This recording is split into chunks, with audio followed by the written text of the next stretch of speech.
Hello everyone, this is Jake, and today we'll be talking about the Girls Frontline livestream that just happened today. And Mika talked about a lot of new things regarding the Girls Frontline only. They did have some of the Q&A section where I talked about different game here and there, but overall pretty much 99% of the stream I would say was entirely about the Girls Frontline. So if you're a little bit disappointed with the 4th anniversary where they didn't really talk about anything about the Girls Frontline 1, then you're gonna be quite satisfied with what I'm gonna be talking to you guys about today.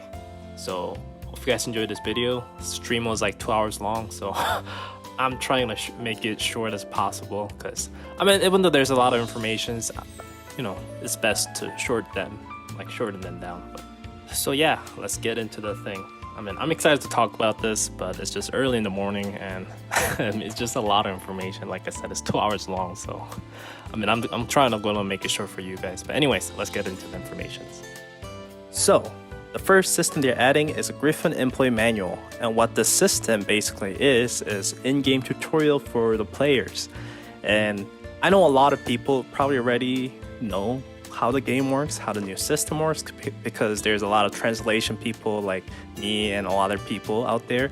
And also there are tons of YouTube channels that will cover how the new system works. And this day and age, I think that it might be better to just go on YouTube and look at what you're looking for, but at the same time, it's still nice additions and adds the value of the game and quality of life. I think personally to have these kind of thing within the game, so you don't have to go outside of the game to find out what you're looking for. And I think they use the emotes in a very good way. I mean, you can see it's very pleasing to look at. So I think overall, this is really well made, as well as they added some of the lore parts of the game as well. So lore is pretty tricky to look up if you wanted to find yourself the answers. So I think this is a very good way to kind of give the basic information out within the game, so players doesn't have to go all the way out to find the information they're looking for. Anyway, I think this is very much needed update. It's better late than never, so I'm glad they're adding this into the game. It might not value much, like I said, to the OG players, but I think if there's any new players out there, I think this should help them out greatly. So next thing they're adding to the game is called the T-Dolls Club. It's sort of collection system. So, I mean, we already have index and achievements. So based on how much dolls you collected, you are able to receive the rewards. But this is the extra thing on top of that. So you're able to receive the rewards based on a number of collected dolls in each department. So on the screen, you can see all these different departments presented in your base. And each department's going to have a range of dolls that you need to collect, and once you collect them all, you're able to receive these rewards like furniture and craft tickets and resources and all other useful items. So this is very nice addition to the game in terms of collection, so maybe give players more reason to 100% the dolls and all other things. It's not going to change the gameplay aspect one not that crazily, but I think it's still a nice addition, probably needed for a while, but like I said, better late than never. And the next thing they showed is basically what the bond system was supposed to be, I believe. And this is called the data room. And within this data room, you have this like different datas of the different dolls and echelons.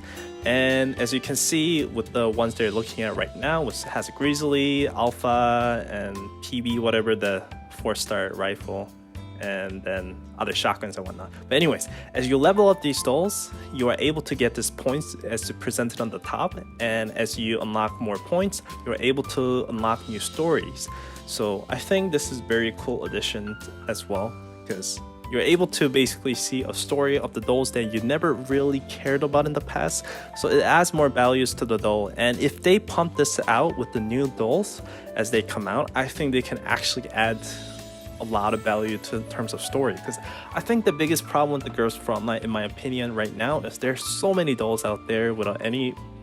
The basic information is index, they have description on what kind of gun they are. That's pretty much it. They don't really have any more stories unless they have a skin story. So I think this is actually an extension of skin story in my opinion, but you don't have to pay for it. So I think this is a very nice addition to the game they're adding. I don't know how much they're going to have. I don't think they're going to have for every dolls, but maybe they will add it gradually. They're going to add more and more. Right now you can only see 2. Maybe when it actually comes out, they're going to have maybe a couple more, but hopefully they will add a lot more of these to the future as well and constantly update it. And these are rewards for completing the data story. And as you can see, you can get some commander outfit and furniture, but at the 400 and 500, assuming that's when you complete the entire story, they give this award, basically gives a synergy to the dolls when you deploy them together. So I think that's a very cool idea they're adding to the game. I don't think it's going to hurt the balance that much, because I don't think they're going to give some crazy ass synergy to overthrow other dolls. But at the same time, we're going to have to wait and see what it actually does. But it sounds really cool. I think this is my favorite system they're adding to the game, and a lot of the old players who've been playing the game for a while and been asking for things like this for a while. It is basically a combat simulation testing system. So what this is exactly what it sounds. You are able to test out your dolls, whatever units you have, and fight against a certain range of mobs. So as you can see on this screen, they're trying to find a Manticore, and you're able to set like support units as well, and they were able to use the architecture. So because architecture has a support skill, and so basically they use a RF team with the architecture, and they went into battle and they start fighting Manticores, which is really cool. And as you can see, you can increase their levels, like you can set up to like 20 or something. Sounds really crazy, man. So I think this is gonna be pretty fun content. I don't think they're gonna have some rewards tied to this, but this is more of just playing for fun and testing out different setups and units. So I think this is a very cool idea and very needed. I think I wanted this for the longest time, and they're finally giving it to us, so I'm very satisfied with it. And once you finish the battle, you're able to see the reports of it, and I think this is a way better version than this MVP percentage page we got. So I'm kind of hoping this is what they add to the every battle, because I think this is more pleasing, and you're able to directly tell how much damage your dolls did in that battle. So I think this is a very neat system. I'm actually kind of surprised they're doing this, because I didn't expect them to go this much detailed information after each battle. So this combat simulator system is turning out to be really crazy and great.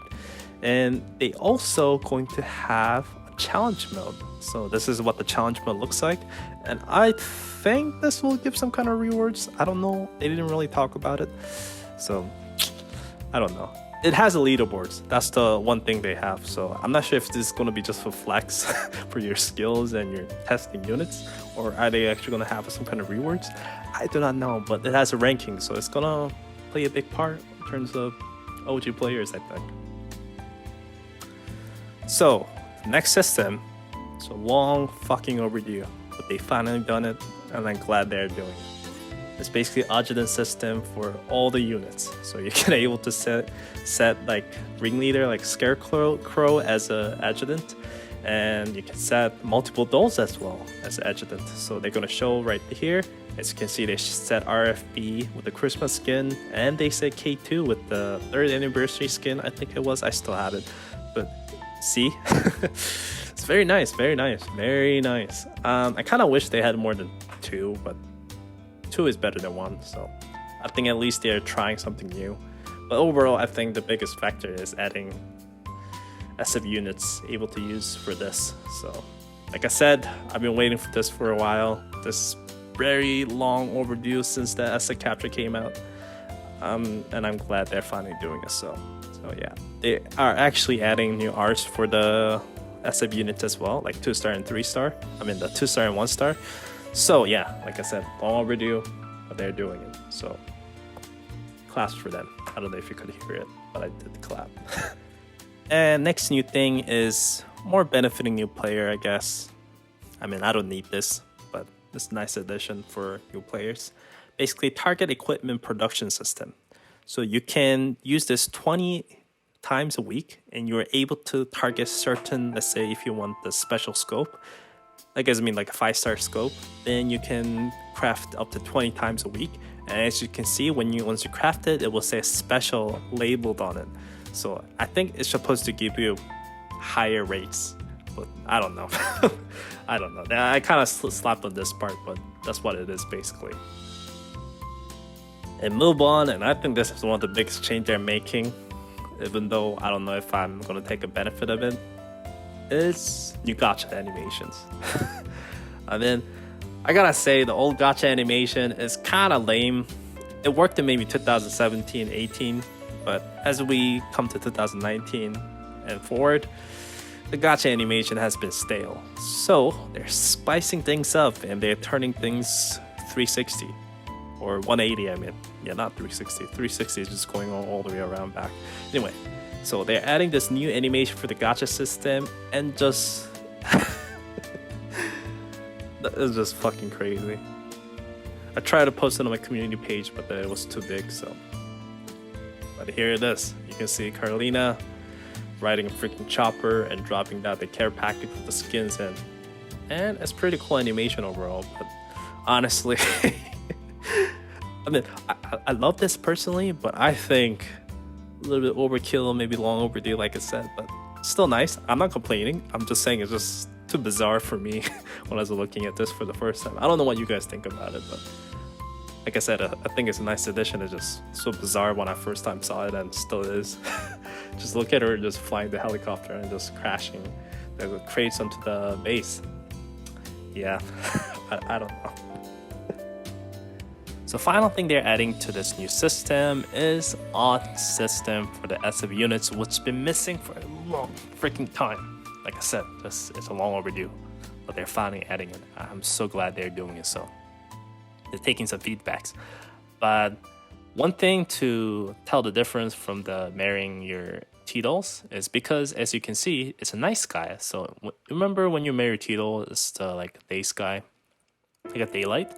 So why is it night sky? The reason is pretty funny. It's because you have to oath to your SF units at night, because if you do it in daytime, the dolls find it out and they will kill you for making these SF units. So that's pretty funny reasons, and I think it makes sense as well. So it was pretty much a nice way to end up new system. And overall, I think they added a lot of new things, like a lot of things to benefit new players, more things to tell a story with your dolls you have, as well as, you know, cool combat simulator thing that we've been needed for a while. So anyway, I'm quite satisfied with it. And the next thing they talked about after the break is the 2020's summer major event. It's called the Duo Randomness. And with this event, you're able to see AK-15, 12, AN-94, and RPK. And with Angelica and these dolls, you're able to explore this new area. And they emphasize this event's going to be quite different than previous events, because you will see why in a second. But overall, they showed new PB here. And these are new dolls they showed. And they showed 2 5-stars, and one is VHS. And she has a pretty cool outfit. Definitely not something I would wear in real life, and definitely looks really expensive. But she has cool fashion. I like her design, so she's pretty cool. And the next one is more of my taste. Oh man, she is actually really cute, and it's the AUG Para. And man, look at that twin tail, look at her face, look at her cute smile, and nice gun overall, and nice bow tie. And I think she's, you know, better looking dolls compared to one on the right. That's just me, but yeah. And they showed also other dolls in the background with shadowed. I mean, they showed in the PB slightly, so we'll see how it is. And the next thing they showed is the mod badge for this event, and they're showing 4 new dolls. First doll they showed is Type 97, aka Captain China, because she has a shield and she's a Chinese gun. She looks really cool. I'm kind of glad I didn't buy her skin, because I think this is the way better art of her. I'm not sure if it is in the same artist, honestly. Just looks totally different, but she looks so cool, and so she's definitely going to be must have, and everyone's going to be able to mod her because you all got her from the tutorial. And next one is a Super SASS. She's really cute, 3-star RF, so she's going to become 4-star now. I don't know how useful she's going to be, but I think I'm definitely going to mod her, because she's definitely one of the cuties in the RF units. And next two is going to be what most people are going to be crazy about, is the Row 635's mods. I'm less crazy about this one, because I kind of expected this to happen for the longest time, because like Soph got modded, so it's ART members, so I'm not that surprised. But the next one, guess who she is? She is Mother effing G11. Yes, G11 is gonna like become a 6-star and become a crazy ass AR again. I hope so, because I think she kind of fell off after certain events. because all the enemies started having shields, all the enemies started having higher armor, so her low accuracy as well as her low firepower started becoming a huge problem for the new types of enemies. So I think she's gonna be pretty good, hopefully, to handle the new enemies. But anyways, like I said, I'm glad G11 is getting mod. I'm more surprised that she's getting mod already. And if anyone's wondering why I think, or why everyone else think this G11 mod, you can see from her knee pad as well as the gun, as you can see through the Captain China's shield. So she is definitely G11. There's no other. Don't even ask. This is 100% G11 mod. I'm quite crazy excited about this mod more than anything else. I'm glad they're coming out with it. So this is a long overdue, but this event will explain how exactly these ringleaders became capturable by Commander.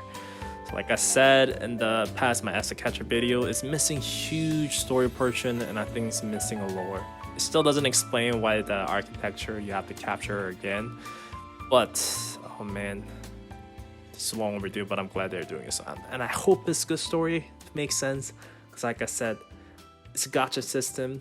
A lot of people are going to be annoyed in my opinion, but if they tell a good story and added the improvements they showed earlier, I think they can really make up for it, and I hope they pull it out through.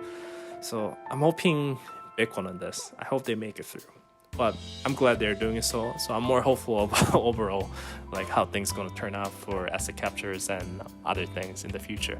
But anyway, yeah, that's pretty nice. And the Ujung also said he realized how annoying it is to farm dolls in the main stages in this event, because they're getting really complex nowadays, and they said this event's gonna have even more complex system. So they're gonna have a side stages, so you're able to farm dolls there and much easier, I'm assuming.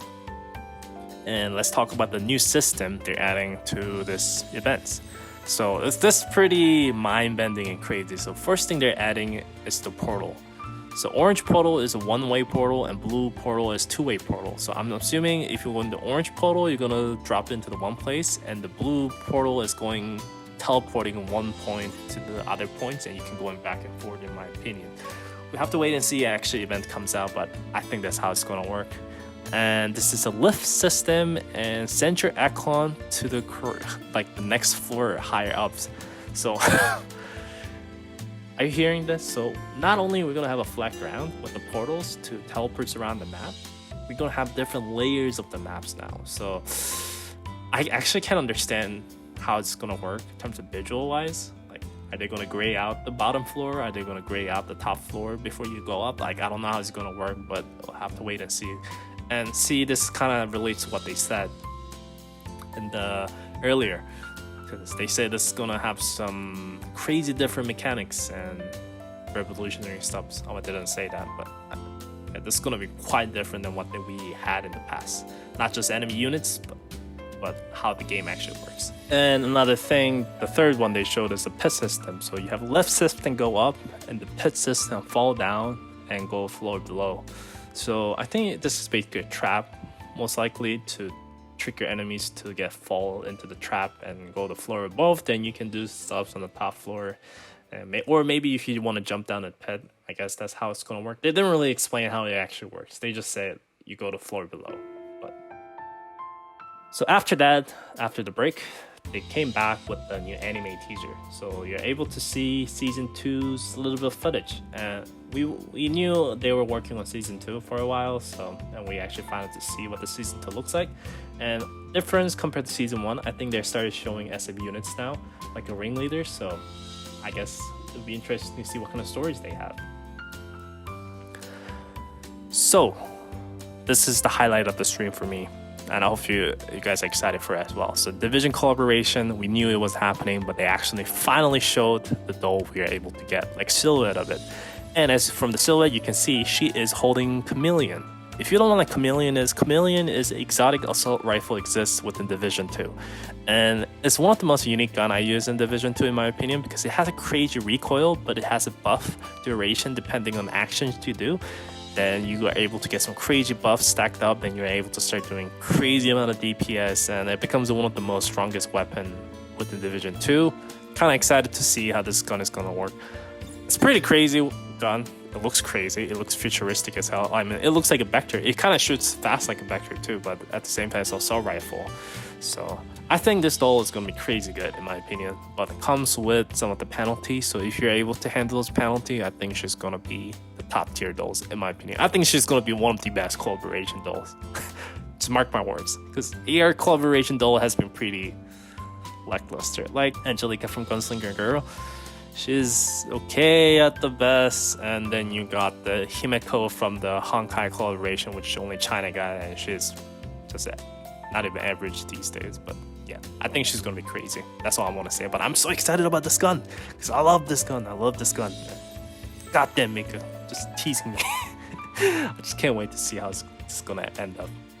And we're pretty much coming to the end of the information, and they start talking about a bit of the Girls Frontline 2 information with the Q&A section. The Q&A sections, I'm just going to quickly talk about a few things I think is important. It's basically Girls Frontline 2 related Q&A one. So they said what is the Girls Frontline 2's combat style, and they started from the XCOM based, the gameplay, but they had to adjust it for a more enjoyable mobile experience.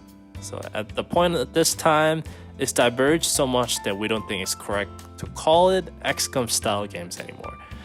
So I don't know if it's a good thing or bad thing, because if you look at XCOM mobile, it's definitely not a good representation of the game. And XCOM on PC is a very complex game with a lot of manual inputs you have to put in. So we have to wait and see. And honestly, after seeing this, I don't know if the game's gonna release this year. I hope the game releases this year, but at this point, I don't know if it will. And they also said a lot of new, like basically pretty much 90% of people who's working in this game, the Girls Frontline 2, is the new member. So new member is the new people they hire. So maybe coding is gonna be better. No more spaghetti coding. Who knows? But I think it's still quite excited. I mean, I'm still quite excited to see. I just want to see the information because I don't know what they're teasing me. And I'm going to end this video with the last thing they talked about, which is asset capture questions. So to make it short, they addressed the problem, but I don't think they're going to fix it. They said, I think the RNG aspect of the asset capture work as intended at the moment. Like players are getting ringleaders according to their data. So, but they will adjust the rates. Like I don't think they said the rates, but they will adjust the system if there's a problem, of course. So they look. So they will. They're considering, I guess. And if you translate to Mika's terms, they're not going to do it anytime soon. So. And Japan servers getting asset capture, and Ian is probably gonna get as well. And I don't know. Just don't hope for anything. I don't think they're gonna change it anytime soon. So they added like a nice quality of life changes for sub units like arts and other stuffs like old system. So it's much needed, but yeah, I don't think they're gonna change it. So if you're worried about the gacha, I think it's time to give it up for a while, because I don't think they're going to change it. But at this point, I'm whatever. I'm okay with it. So anyway, that's pretty much it for this stream. Hope you guys enjoyed this whole information. I mean, the last bits of information is just showing goodies and whatnot, and they were done and they back. But yeah, hope you guys enjoyed this video. That's a long freaking video. I have to edit through and make it short. And overall, I think this was a better representation of the Girls Frontline compared to 4th anniversary stream. So I'm glad they kind of caught up and addressed a lot of issues. Like I said, the Q&A, I missed a lot of stuff, but they actually addressed a lot of issues. And they weren't really giving solutions, but it's really hard for developers to sink your teeth in and admit the problems and talk about their problems.